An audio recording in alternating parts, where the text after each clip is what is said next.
So greetings. We are at ResPack conference at the Lalit Hotel, and we have Mr. Ved Krishna with us, who's the group lead slash CEO of Pakka.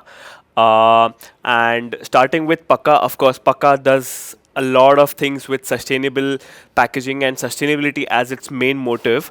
So, a quick question: since we are at ResPack, what does responsible packaging mean to Pakka, and what are your takes on it? I think, first of all, thank you for having me. Um, I think it starts with the name. So the name is from two words, Pakka. So the first PAK Yeah. well, and then the Ka comes from the idea of Ka is soul Yeah. in the Mesopotamian or Egyptian Yeah. language. So the fundamental idea is packaging with a soul, which is Yeah. our tagline as well. Yeah. And we feel that if you look at anything from within, Yeah. you'll do what is responsible. So that's where the sync comes in, right? From the Yes. responsible packaging idea is pretty much built in into our DNA. So we follow four absolutes in our business. Okay. The first is that it has to be home compostable, anything we Okay. manufacture. Second is it has to be recyclable in the paper stream because paper is collected almost 80%. There is an economic value. The trash collector will collect it, will get some money for it. Third and fourth is terrestrial and marine safe, which Okay. fundamentally means that if an animal consumes it, if a marine life Yeah. it goes into marine life consumes it, there should be no challenge to them. So we will That's check true. each Yeah. of our packaging substrates for toxins. We'll check if it is easily broken down by enzymes, etc., etc. So those are the four absolutes. So very much in sync with Yeah. responsibility towards the planet. That's great. And you mentioned that there are three different segments of Pakka, which you were highlighting before. One is the brand Chuck, which has to do with food packaging and cutleries and all those things. So if you can just share light on those three segments, three important Absolutely. segments. So we started traditionally from what we would call the wrap and carry segment, Yeah. which is things like the quick service restaurants use wrappers, like a Yeah. Subway or a McDonald's, and then you put it in a bag to Yeah. carry. So those are typically substrates that we've been manufacturing for 40 odd years, Yeah. and focus has always been how do you create products which are more grease resistant, Yeah. has stronger so that they don't break down. Then, like you mentioned, we have a brand called Chuck. Yes. The focus for that is how do you transform the food services segment, Yeah. which could be cutlery, which could be delivery containers. I have one Yes. right here, and we'll talk more about this one because Yes, of I course. think this is a transformational product in many, many ways. And then, of course, it could be other substrates like actual spoons and forks, Yeah. etc., etc. The third one, which we are extremely focused on and obsessed with, I would say, is the multi-layered polymers Yeah. space of flexible packaging, Yeah. where we feel it's actually, as humankind, it's abhorrent that we keep using something that has no economic value at the end of Mm-hmm. use. It won't go away for 100,000 years, not Yeah. even 500 years, because it's so well structured. And we have been working for the past 10 odd years in finding substitutes. So right now what we have in the market is two versions. One is paper with some metallization Yeah. and biopolymer. The second one, which is still in trials but getting to the market very soon, is without the metal layer. Okay. So because it's not the first two objectives of ours on compostability and recyclability are met in the metallized also, but toxicity we cannot be Mm-hmm. sure, right? Of course. If a cow eats an aluminum foil, what happens? Yeah. So we are not sure about that, and that has led us to create a non-metallized substitute. And some chocolate companies have started adopting it. There are some granola companies. Again, we'll show you some, Yeah. and those are already in the market. Yeah, I mean, of course, let's get to the hot topic of it. You have got some interesting samples to show like, us. If you can just elaborate a bit about these samples and what are the base materials which you have used and why and where has the thought come from, creating bio-based materials? Okay, so let's start with the products first. Yes. So basically, anything we create, there are a few kind of factors that we always consider. The first is that it has to create value for the customer. Yeah. It cannot be, you cannot sell sustainability based on, oh, this will perform poorer and it'll cost you more, but you must buy it because what kind of human being are you? You know, so Save the planet. that's not going to fly, right? It has to, and if you want to do things Yeah. at scale, it is definitely not going to fly.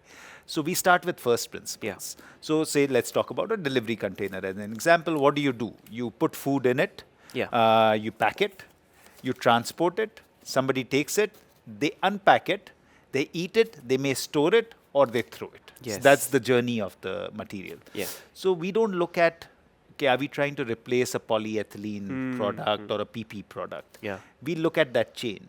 So if you look at, and what are the advantages that we had from a cellulose fiber perspective? So let me do some magic for you. So if you look at this product, it is based on a food grade hot glue. Okay. Right? Which fiber does very well in sticking. Yeah. So all the customer does is peels like that. Okay. One Yeah. second, second, they just go like this, Done. and it's done, right? Sealed, What yeah. do you do in a plastic? You'll have to Yeah. spend 20, 30 seconds doing Yeah. that. After that, you'll have to tape it. In this case, it is totally sealed. So there is no leakage, zero. Right? Yeah, You don't for have sure. to put any supplementary tapes, etc. Okay, so now the person transports it. When you get it at your home, and this time, right now, there's no hot food, but Yeah. it'll still come off. Yeah. So what happens is the person just holds it and pretty intuitive, and you just go like that, Yeah. and it's open, right? So you've studied the whole cycle, and the experience of the packer, the transporter, and the unpacker is totally different. Yeah. So that's how you try and transform the product. The second part of your question was to do with what we use. So we again try and be as light on the planet as possible. Yeah. So most of our products, the base products, are created from sugarcane residue. So whatever is left from the sugar mills after the juice is extracted, we take that. Those are fibrous materials. Over the last 40 years, we've evolved processes where we create these, and this is, I would say, this one is over 98% Yeah. just sugarcane. And there's a little lining of a biopolymer, just because if it is a hot, oily kadhai paneer, Yeah. that should not seep as well. But that's the only reason that is there. Otherwise, they're all 100%. Yeah, bagasse. and of course, one of the interesting things that you mentioned was that you studied each and every member who's involved in the value chain of the packaging, and that's how you come up with the solutions. My next question is so when you talk about using sugarcane based residue for as a raw material for your packaging materials, how does the availability factor affect your supply chain? And number two is that what is the idea behind using this? So for us, again, one of the absolutes is that we only get into a material if it's at least 100,000 tons or more available. Okay. So 1 lakh ton ke upar hona chahiye, nahi to we won't even enter the Yeah, yeah, segment, right? Because ultimately the problem is huge, and the only way you can really solve the problem, social media noise ke alawa, Yeah. if you really want to solve the problem, you have to do it at scale, and you have Yeah. to put your heart, money, everything in the line. So right now we procure almost 300,000 tons of Okay. bagasse. The safety of the supply chain is such that we have deals for 5 years. Okay, nice. We don't Yeah. do deals for 1 year, and we Yeah. pay the sugar mills really well. Yeah. We pay them more than what they want, Okay. so that they never want to shift. Yeah. So we pay them in cash. We don't take any credit, just so that they are so spoiled that they'll never leave. And that's what's happened in the last 30, 40 years. So we've been working on it from that standpoint. Similarly, we are trying to work on in Central America, and there we tied up for 10 years. Yeah. Not even 5 years. Okay. And again for 500,000 tons instead of 300,000 tons. So similar kind of mindset. So, and why do we use it? See, anything, we have to have the lowest footprint, right? There are many ways to have cellulosis, and that's the base material. Fundamentally, the way we consumers look at it is that if it's a paper, a tree must have been cut, right? In India, the good thing is it's all done through social forestry, but it's still a tree, Yeah. right? And it's taken at least 5 years to grow. Yeah. At least that's the bare minimum. So in our case, what would have happened with this material? So the only possible usage right now of the bagasse would have been, most likely, it would have been burnt. And that's a very low value usage. You can burn numerous kind of substrates. Yeah. So we feel that if we are able to create value from a waste, it's definitely much more conducive again to what we are trying to achieve. Yeah. So before we move ahead with a lot of questions that I have, can you just explain the flexible packaging applications which you have developed? Absolutely. So this one is our version one, Yeah. and it was done by a company called Inert. Yeah. Like I was telling you, that your generation is so much more focused on protein. We didn't Mm-hmm. know anything about it, Yeah. but this company is really growing because they focused on that idea of health and protein. Along with that, they are also very sustainably minded, and I guess these two go together, right? Yeah, Health and of course. sustainability. So they've been adopting our products apart from many others in this domain, and again, if you look at the first principles, what does the product really have to do? First, it has to bear the rigor of conversion Yes. and then usage, right? You Yes. cannot have the worst thing you can do for the ecology is that if the product inside the packaging spoils, right? Yeah, That's yeah. ecological disaster. Yeah. Imagine the amount of ingredients that were grown, Mm. transported, stored, processed to Yeah. create this, and if my packaging doesn't do its dharma, which is to protect what is inside, Yeah. that's All that's gone to yeah, waste. that's not a non-starter. Yeah. So so first is that. The second is shelf life. So Mm. typically most of these products will require anything from 6 to 12 Yeah. months. So those are absolutes. Those are Yeah. laundry list items that without that I don't have any game. Yeah. Yeah. Right? So first you solve for that. Now you start thinking, how does a fiber add value versus a petroleum polymer, right? So you've tried to open a lot of petroleum polymer packets, Yeah. right?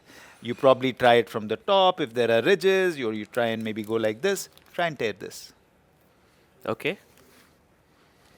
This is like a typical.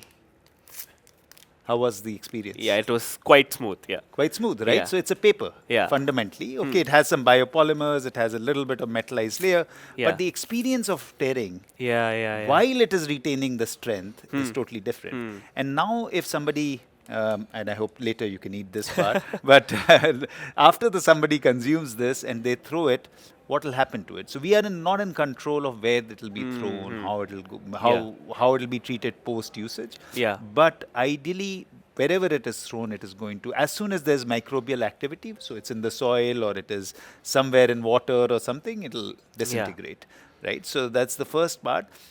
And in an ideal scenario, somebody will pick it up and put it as a paper in the recycling Yeah. stream. So then it goes back to being a fiber. So again, like you see that understanding the application and then creating for a certain experience like you had Yeah. is what our jam is. Yeah, and that's quite interesting. So, one of the trends that what our team at what packaging is picking is that lots of premiumization and lots of experience focused packaging has been developed, and again with multiple SKU options, with consumers like me or my age group wants. So, how would you rate paper being the base material for any eco-conscious consumer like me? See, there are some fundamentals in Yeah. paper. Ultimately, if it has not been lined by a polyethylene or a non compostable substrate, all paper is going to Yeah. compost. So that's a good thing. In India, 80% of the paper comes from a recycled source. So you already are starting at a very good place. Yeah, yeah. 5% of the paper is like ours, which comes from agri waste, Yeah. right? That's much better than anything else because you're not even, most of our raw material is in the 100-kilometer periphery. Waste paper is many times coming from Europe and US. Yeah, so, yeah. so you know, so you at least have that inherent carbon Yeah. footprint. In case of even the 15%, which is wood, thankfully in India you cannot cut forests. So all the companies that use wood are basically growing their own timber through the farmers. Yeah. So overall, that's a good thing as well. Now that said, there are a lot of things us as consumers don't understand. Yeah.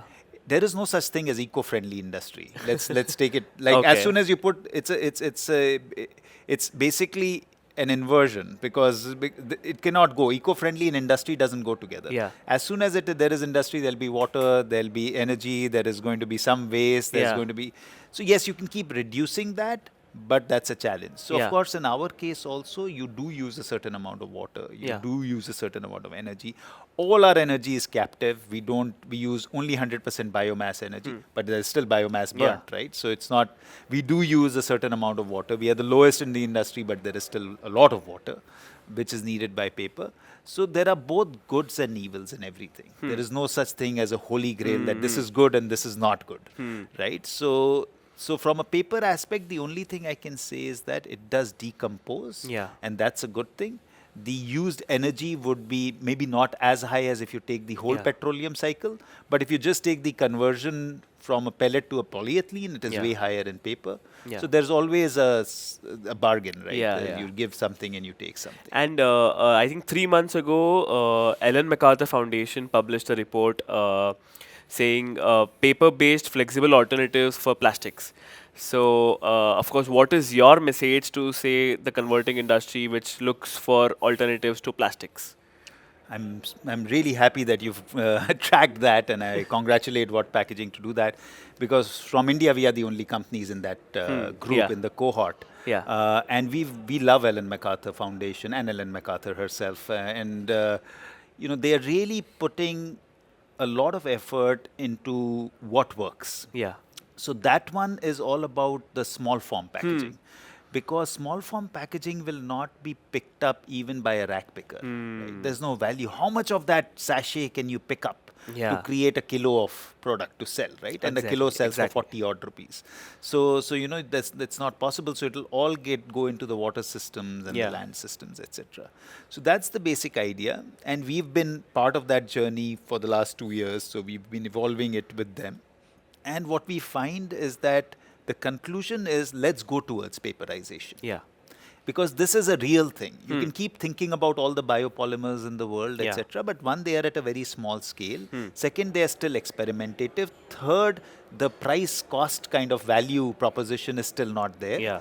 So let's start with paperization, and we will see how we evolve. So it's a very, very interesting, beautiful cohort that has come up. There is companies like Nestle, PepsiCo, Unilever, Mars, Amcor, Alstrom, which is a paper company, us. So it's beautiful to be able to sit on the same table, explore possibilities, work with an open heart, and see what can come up. So I think this will be an interesting journey. It's a multi-year journey, Yeah, and yeah. we'll continue to be on that table, representing our country, That's great. representing us, and hopefully making a change. Yeah, and the report itself said that this shift doesn't happen overnight, so it takes a lot of effort. So talking a bit about you and the wonderful work that you have been doing with Pakka. Pakka is on an expansion mode. It aims to expand around 20 times in the next 4 to 5 years. So how do you plan to scale this up so quickly, and what are your next steps?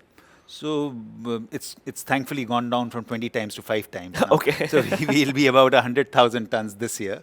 So you probably read it a year back, which Okay. which was exactly 20 times. You're right. So now we've gone to 5 times. So we've already reached that far. Yeah, yeah, So of we still course. have 4 On years to track. go. So see, what happens is, dreams are not made of logic, right? Dreams Yeah. are made first, and then the logic is created. Yeah, exactly. So the dream for us is to leave the planet cleaner. So why? And we've only given 20x so far, because I think that makes us mad enough.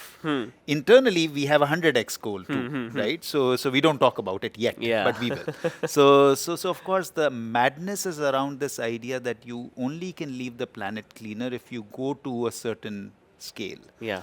So we are in the middle of, we put in a leap of faith in the flexible packaging side. We are in the middle of starting our base paper machine in about 3 months. The way we have worked at it, this is going to be an absolutely unique substrate, nothing the world has seen before. It's again designed from first principles Wow. there. The idea is that how do you create a paper which is fundamentally non-porous, Yeah. and is able to run at a certain speed on the converter's machine, and is see-through. Okay. So it'll be a paper that you can see the product inside. It'll Yeah. be translucent, not transparent. We are also trying to keep it unbleached. So let's see. So market may not be ready for that yet. So we may have to start with bleached, which is whitish, but go towards brownish, because we feel that gives a richer kind of structure to it. So again, that machine itself has been created from scratch, designed in France, built there, is being set up now. And it's a lot of blood, soil, and tears that have gone in there. And we are excited about that coming on stream. In terms of growth, we look at it in 2 ways. One is organic growth, which is like this one, and the exploration in Central America. Those are all organic. But we continue to build inorganically. Yeah. So right now, we have 4 outsourced sites for our food service ware. Okay. Wow. We're going to have 10 in the next month actually. So it's that quick. So we're Yeah. going to have 10 outsourced sites where we will provide pulp and we'll Yeah. offtake the material. Yeah. We've already started 2 outsourcing sites for specialized paper products. So certain wrappers are being made in one machine. We've come out with another grease-proof solution with a co-manufacturer, so they come in. We will continue to look for investments, collaborations, acquisitions in the coming years. Yeah. But the idea is that you grow India, you grow Central America, and have one more organic growth Yeah. in the next 4 years. Alongside, you do a certain amount of acquisition and collaboration, which will yield to about Yeah. 500,000 tons, which is the target in the next That's 4 great. years.